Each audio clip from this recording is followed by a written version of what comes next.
பொள்ளாச்சியில் தனியார் அமைப்பு சார்பில் வணிக கண்காட்சி நடைபெற்றது. இதில் மக்கள் நல்வாழ்வுத்துறை அமைச்சர் மா. சுப்பிரமணியன், பள்ளிக்கல்வித்துறை அமைச்சர் அன்பில் மகேஷ், முன்னாள் அமைச்சர் செந்தில் பாலாஜி ஆகியோர் கலந்து கொண்டனர். அப்போது மேடையில் பேசிய அமைச்சர் மா. சுப்பிரமணியன், தமிழகம் இதுவரையில் இல்லாத அளவிற்கு பொருளாதார வளர்ச்சி அடைந்துள்ளதாகவும், இந்த ஆண்டு பொருளாதார வளர்ச்சி 11 விழுக்காட்டை எட்டியுள்ளதாகவும் தெரிவித்தார்.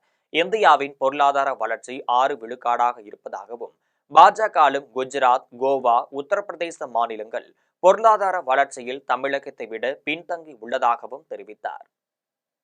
இதுதான் அதிகம். இதுக்கு முன்னாடி 6% 7% இருந்தது. இப்ப 11.19% இருக்கு. பெரும் பங்கு யார் ஆற்றுகிறார் என்று சொன்னால் உங்களை போன்ற வணிகர்கள் தான்.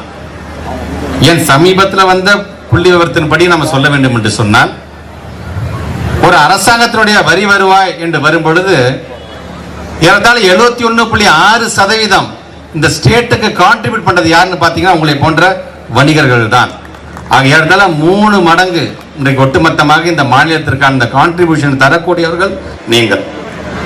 நினைச்சு பாருங்க, போன வருஷத்தை பொறுத்த வரைக்கும் நம்மளுடைய ஜிஎஸ்டிபியை பொறுத்த வரைக்கும் ஏறத்தாழ 15,57,000 கோடி, இன்னைக்கு 17,32,000 கோடியே இது கடந்து சென்றிருக்குது என்று சொல்லும்போது இதுக்கு முக்கிய காரணம் எதிரே அமர்ந்திருக்க நீங்கள் ஒவ்வொருவரும் தான் என்பதை நாங்கள் மறக்க மாட்டோம்.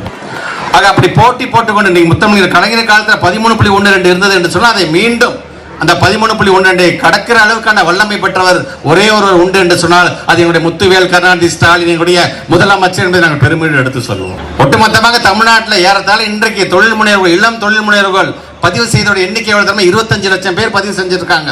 ஒட்டுமொத்த இந்தியாவிலே தமிழ்நாடு இன்னைக்கு 2வது இடத்தில் இருக்கின்றது. அது 26% பேர் பெண்கள் என்பது நமக்கான பெருமை.